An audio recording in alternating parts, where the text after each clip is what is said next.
This is the story of the time that I got a job from Craigslist. Years ago, when I was in college, I hardly had any money. I was really busy, and I remember during the summer one year I got this internship, but I didn't get paid anything for it. I was living with my parents, so I didn't have too many expenses, but I still wanted to have a little bit of money. I couldn't get a job because I didn't have enough time in my schedule. But that gave me the idea to look on Craigslist for something that I could do on a weekend sometime. I knew that there were people who would pay money for you to do yard work for them or something.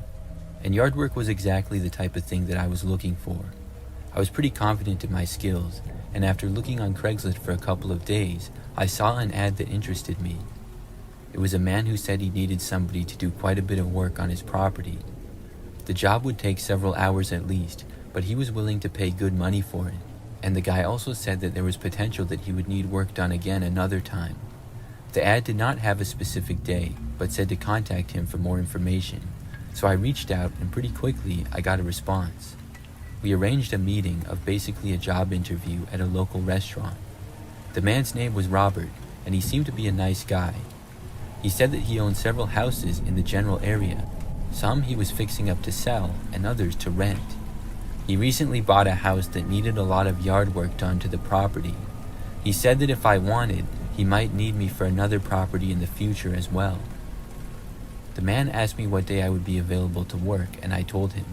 So he gave me the address of the house and said that I could have the job.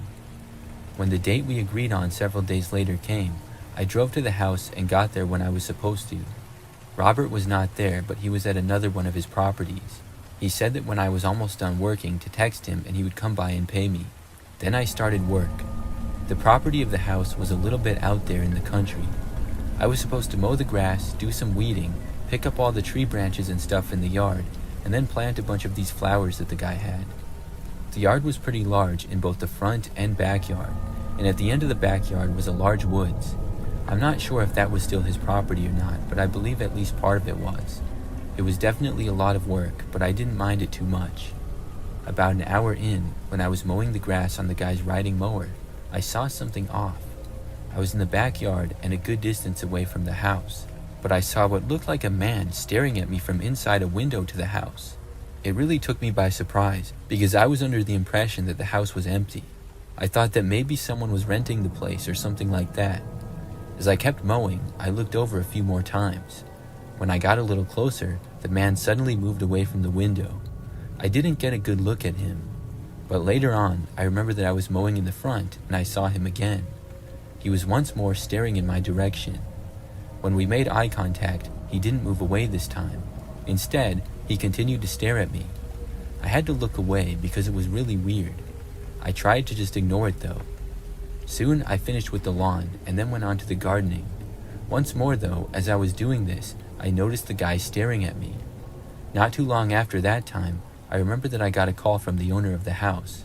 He was just asking me how things were going and said that he would come by in a little bit.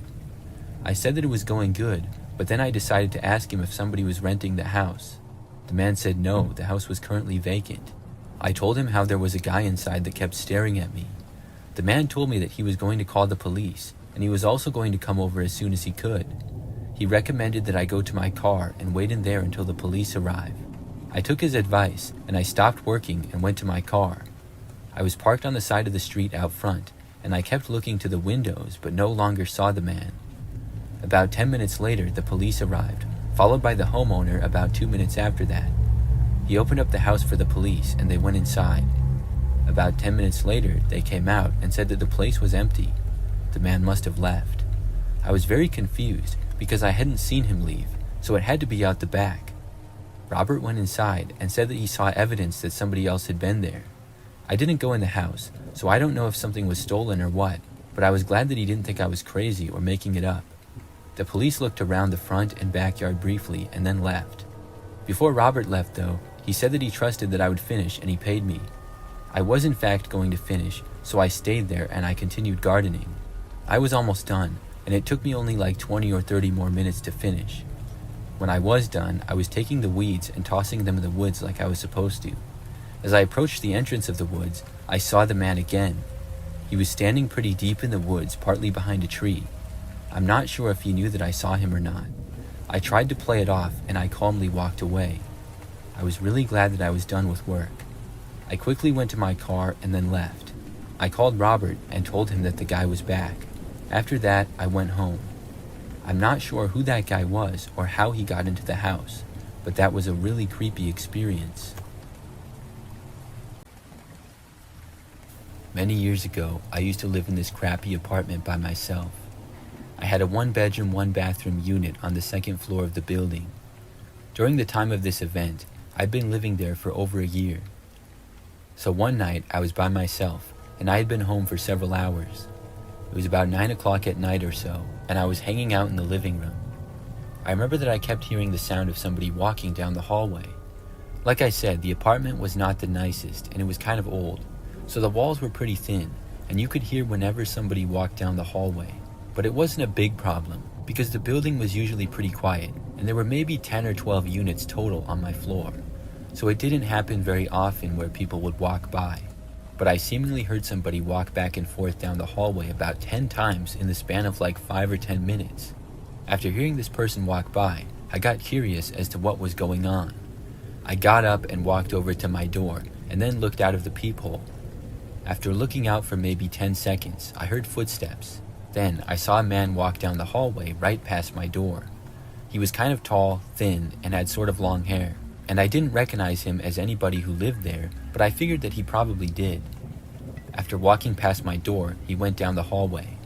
I kept watching for a little bit, and then I started to walk away. But I heard the footsteps then coming back, like he turned around, so I walked back over to the door and looked out of it again. This time, the man started walking by again, but right as he got even with my door, he suddenly stopped, and then he turned his head and looked directly at my door. It was like he could see me, and I quickly moved back. It was really creepy. The guy started standing there right in front of my door. I did not go back to look. Instead, I went back into the living room. But a short time later, I heard a knocking on my door. I had a bad feeling about it, knowing that it was the strange guy who was walking up and down the hallways. Obviously, I had no clue what he wanted, but I also didn't want to know. So I did not get up and go answer the door, but he continued to knock. He would knock for a few seconds, stop, and then knock again. This went on for several minutes. I got annoyed, and I eventually got up and went to look again. When I did, I saw this guy still standing there on the other side. He started knocking seemingly louder than before, now pounding on the door with his fists. Then he actually tried opening my door. It was locked, but I moved away again, hoping that he wouldn't be able to somehow get inside. He kept alternating between pounding on the door and trying to open it. After this went on for a while, I heard the sound of someone else's voice in the hallway. I recognized it as my neighbor Jerry, who lived across the hall and to the right. The guy stopped banging on my door, and I heard the two of them talking. Then, all of a sudden, I heard some shouting and what seemed like an altercation. I went over to the door, and this time I opened it. I saw Jerry laying on the ground, and just barely saw the other guy sprinting to the end of the hallway and then leave. I went over to Jerry and asked if he was okay. Jerry said that the guy had punched him in the face and attacked him. I went and called the police, and then Jerry and I waited for them. Jerry was fine, but he said that he had wanted to see what all the racket was about because he heard the guy knocking on someone's door. He went out and questioned the guy, and he said at that point the guy just attacked him. The police looked around, but the guy had left the building. After that, the man did not return. I don't know why he was trying to get into my apartment or what he was even doing there. I feel bad that Jerry got beat up, but I'm glad that he was okay. The whole thing was very strange.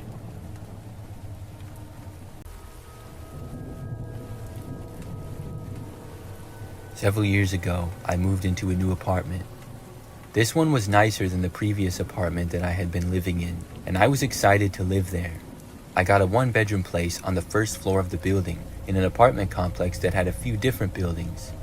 So after moving in, within probably 2 weeks of living there, I remember that I got this strange text message. I did not know who it was from because I didn't recognize the number. The text just said hi, and I ignored it, assuming it to be a wrong number or something. Several days later though, I got another text. It was from the same number, but it said, "I can see you." I found this to be more suspicious now. I wondered if this was actually a wrong number or maybe something else, but quite possibly it was just a prank from a random number. I texted back asking who it was. They did not respond though. I got up and went over to my window and closed the blinds. It was nighttime, and I had a very large window that led out to a patio. Next to that was a small courtyard that connected to the other apartment building. I wondered if somebody could in fact see me, but I didn't really think so. I didn't get any more texts for the rest of that night. Either the next night or the one after, I actually got a call though. When I saw the number was calling me, I hesitated before answering, but my curiosity got the better of me. Even though I was really nervous, I picked up. I said hello, and there was a pause before I heard a whisper of a man on the other end. He just said that he knew where I lived and that I was home. I didn't know what to make of this. I tried asking him who it was, but then he hung up on me. By now, I was really creeped out about this whole situation. After that call though, for a few days, there was nothing. Everything was fine and there were no texts or calls. I was starting to forget about it until late at night when there was a random knock at my door. I was in the other room and instantly thought that the knocking might be connected to the strange texts and stuff. I didn't want to answer it, so I didn't. The knocking continued on and off for about a minute or two. When it finally stopped, after a couple of minutes, I got up and checked the door as well as the hallway. There was nobody there anymore. I was really nervous, but I didn't go to the police or anything. For the next few days, nothing happened, and things were actually fine for a few weeks after that. It had all stopped, and I was really happy about it, but I didn't know why. Then I ended up finding out something crazy. There was this guy who lived in the apartment complex, and he had been arrested for stalking the woman who lived in the next building from mine. When I heard the details of the case, it sounded very similar to me. He had texted and called her repeatedly before somehow entering her apartment one night. She managed to escape and call police, leading to the guy being caught. When I heard this, I realized why it had stopped, because the man was caught. I'm really glad that they got him when they did.